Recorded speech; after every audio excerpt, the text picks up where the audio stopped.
and welcome. Welcome to Tuesday. Joy, pleasure to be with you again as we begin this new day. Letting go of yesterday, letting go of all that would have occurred, recognizing that in each day there is the fullness of God's presence working with us in a particular way, taking us into a new space. So this morning we breathe. We breathe afresh. We explore the fact that this is a new day, and hopefully we would have had a wonderful night of rest. But even if our sleep was not as peaceful as we would hope, the fact still remains that this is Tuesday. This is no longer Monday. This is a new day. And we give God thanks for this new day. And we look forward to all that this new day brings for us. So we move towards God's gracious blessings for this new day. And we look forward to all that this day has to offer. So we come now to our time of meditation as we reflect on this life that I'm experiencing. As we breathe deeply into the awareness of the presence, and we come into our hearts with gratitude. Gratitude for now, for this moment, and all that is occurring in this moment. Knowing that we are here, we are present, we have the opportunity to explore and see what this life is.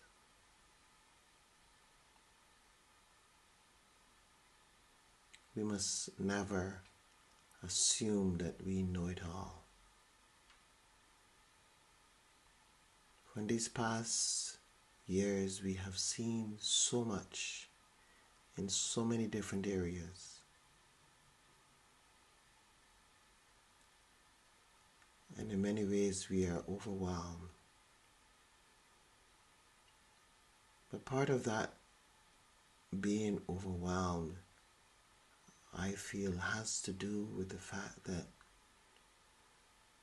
we close ourselves thinking that we know what life is, thinking that we have it all down pat. And so when life happens as it has to happen, and in many ways it is happening even more quickly in our time, when life happens,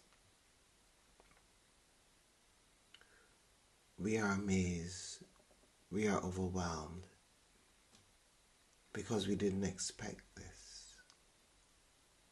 We expected that life would have continued the way that it was going. This is an error that we practice. We do not know, even though we say this,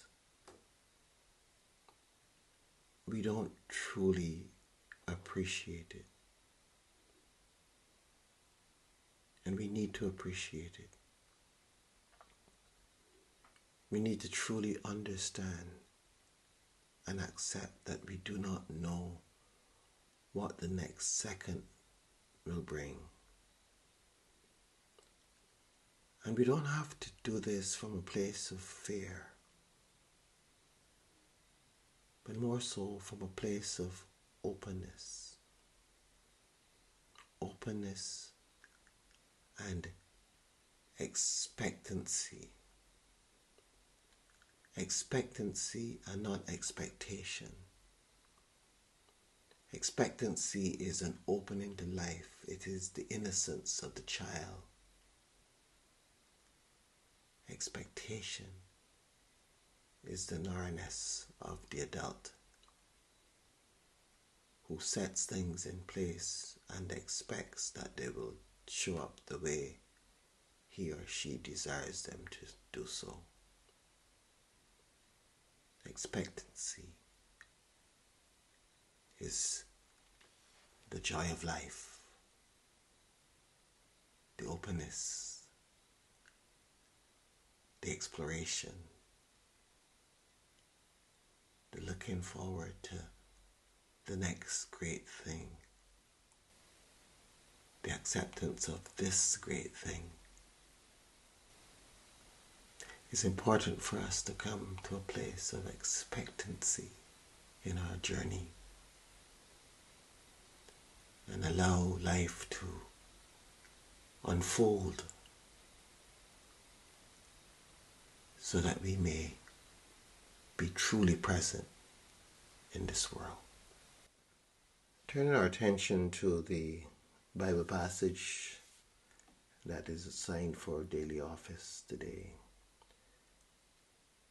Peter, the disciple, is in the courtyard of the high priest. This is the evening that we would say is before Good Friday, before the day of the crucifixion. This is the period just within the context of the day. This would have come after the experience of Jesus in the Garden of Gethsemane, where he was praying to the Father that this cup should pass from him, praying in his own way to find himself in the will of the Father, aligning to that will. So a servant girl accuses Peter as being one of the persons that was with Jesus. But Peter denies it, and he says, I do not know or understand what you're talking about. And he went into the forecourt, and then the cock crowed. And the servant girl, on seeing him, began again to say to the bystanders, this man is one of them. But again, Peter denied it. After a while, the bystanders again said to Peter, certainly you are one of them, for you are Galilean. But he began to curse, and he swore on oath, I do not know this man. I do not know what you're talking about. At that moment, the cock crowed for the second time. Peter remembered that Jesus had said to him, before the cock crows twice, you will deny me 3 times. And he broke down and wept.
One would wonder about oneself. Well, what would one say if one were in Peter's shoes?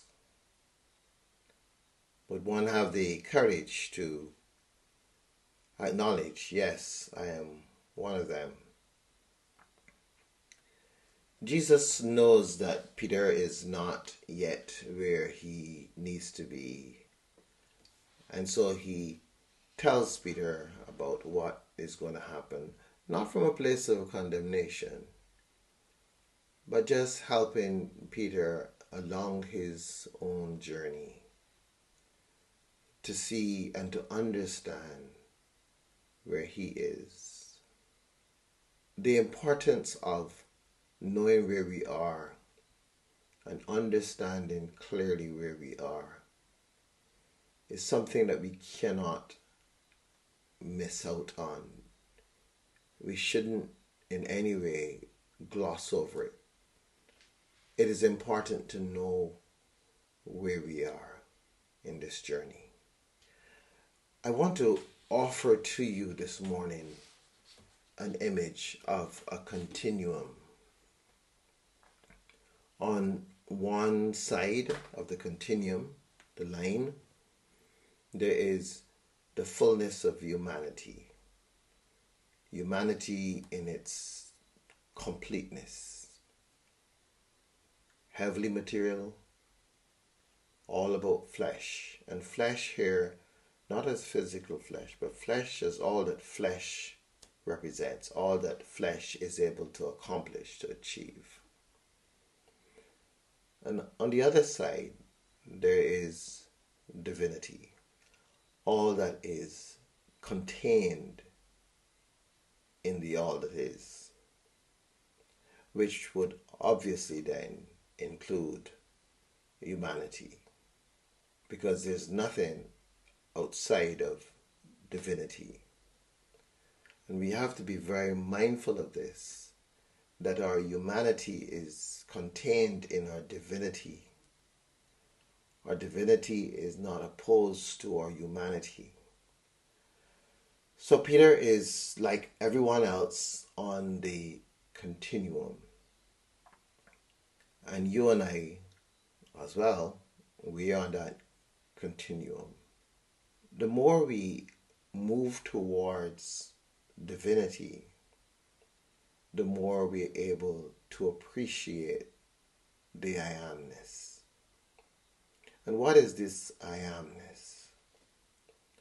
This I amness is pure existence, the fullness of God, the understanding that all things are in God and God is in all things. Peter's fear, like your fear and my fear, is about the threat of annihilation. And we have this fear of becoming nothing, because the closer we are to a humanity focus, the more we perceive ourselves to be limited, the more we perceive ourselves to have a beginning and an ending.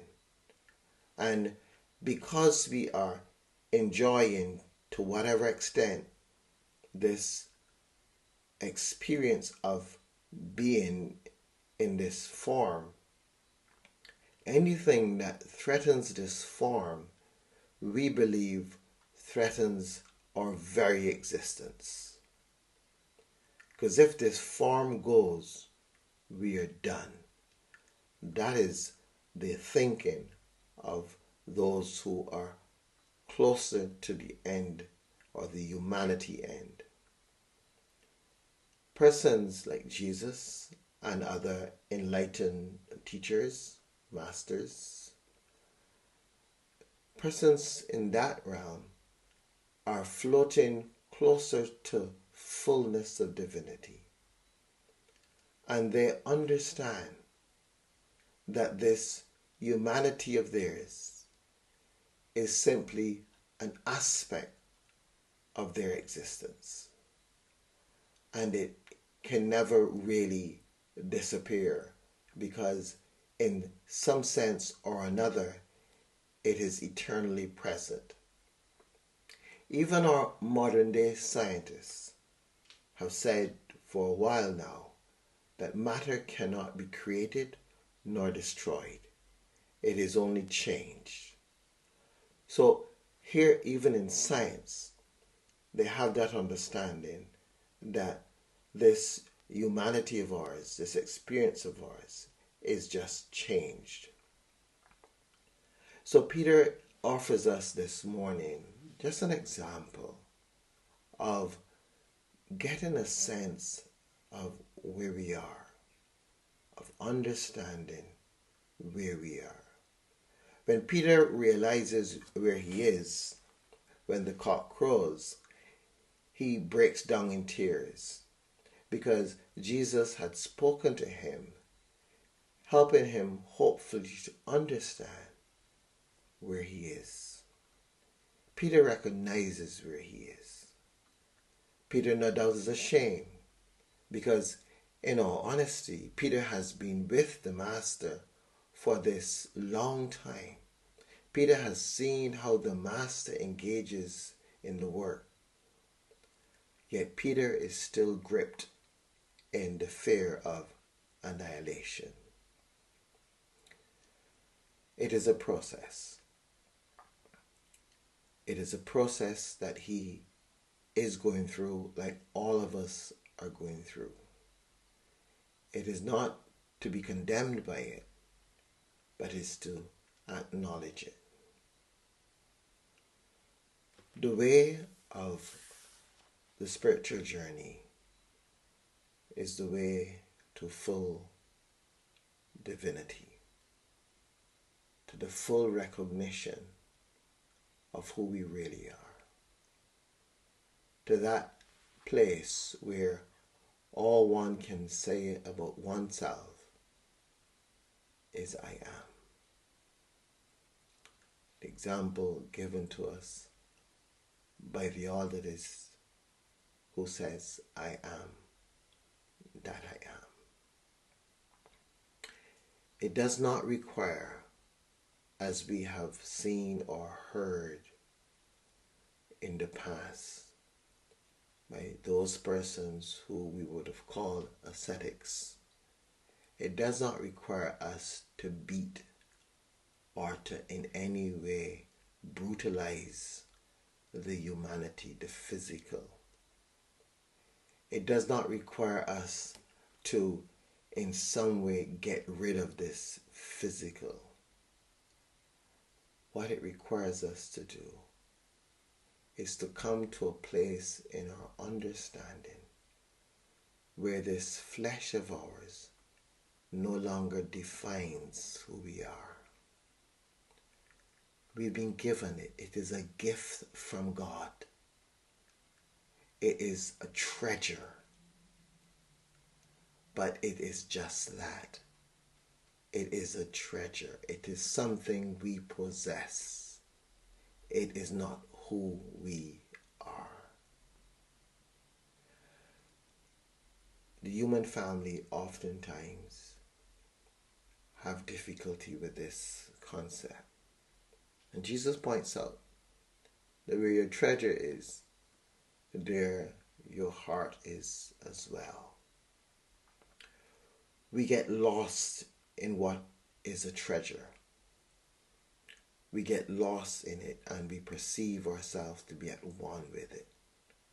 Whether it be a job, whether it be a vehicle, whether it be a home, whether it be the opportunity to travel the world or to possess great wealth. We get lost in these treasures and we forget that they are just treasures. And it even sounds strange to say that something is just a treasure. But it is. Because there's no treasure that I can possess that is of greater worth than I am. And Jesus was trying to help persons to understand this. When we move along the path, when we move from one degree to another, we see more and more that we are of greater importance than anything we possess, including our bodies. We do not have to hate them. We do not have to destroy them. or beat them up, but we have to truly understand the part that they play and allow them to play the part that they are to play. That's all. They are to play a part. We need to understand what that part is that your body, your humanity is playing. How it is assisting you in your growth from one degree of glory to another. Let it play that part in your journey to I amness. Give it the full opportunity to do its work. Do not hinder it. Do not abuse it. Do not make it more than it is. It is simply your tool given to you by God. If it is beautiful in terms of worldly standards, praise God. If it is considered ugly or fat or unshapely, praise God too, because it would be this for some purpose. Some purpose. Because sometimes we allow ourselves to become a particular way because we are hiding something else. And when we are on our journey, we can realize what we're doing, and we can allow that thing that we have done to awaken us to the fact that we have deliberately done this, and we can bring about a change. In that way, that which we have serves us because it moves us along the path. So we even talk about health, the importance of health. Why? Because a body that is healthy causes us to be able to use it for this growth. A body that is unhealthy causes us to be so fixated on trying to make it healthy that we are not able to focus on the journey to divinity. So wherever we are in our journey on this continuum, let's not forget our purpose. We are journeying home to I amness. One of our hymns in the Anglican tradition says, we are journeying home to God. But sometimes that idea becomes external and foreign. There's nothing outside of ourselves. All this is within us and around us. God is not just external to us. God is the I amness, the all that is, including ourselves. We are journeying towards that awareness.